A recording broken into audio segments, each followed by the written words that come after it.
The Cat, the Cock, and the Young Mouse.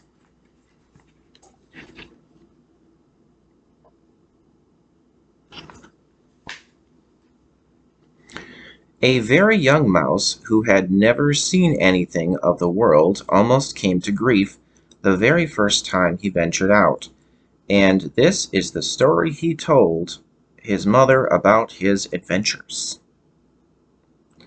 I was strolling along very peaceably when, just as I turned the corner into the next yard, I saw two strange creatures. One of them had a very kind and gracious look, but the other was the most fearful monster you can imagine. You should have seen him. On top of his head and in front of his neck hung pieces of raw red meat. He walked about restlessly, tearing up the ground with his toes, and beating his arms savagely against his sides. The moment he caught sight of me, he opened his pointed mouth as if to swallow me, and then he let out a piercing roar that frightened me almost to death. Can you guess who it was that our young mouse was trying to describe to his mother? It was nobody but the barnyard cock, and the first one the little mouse had ever seen. If it had not been for that terrible monster, the mouse went on, I should have made the acquaintance of the pretty creature who looked so good and gentle.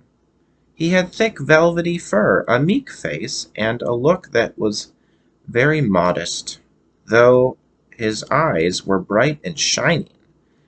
As he looked at me, he waved his fine long tail and smiled. I am sure he was just about to speak to me when the monster I have told you about let out a screaming yell, and I ran for my life. My son, said the mother mouse, that gentle creature you saw was none other than the cat. Under his kindly appearance, he bears a grudge against every one of us. The other was nothing but a bird who wouldn't harm you in the least. As for the cat, he eats us, so be thankful, my child, that you escaped with your life, and as long as you live, never judge people by their looks.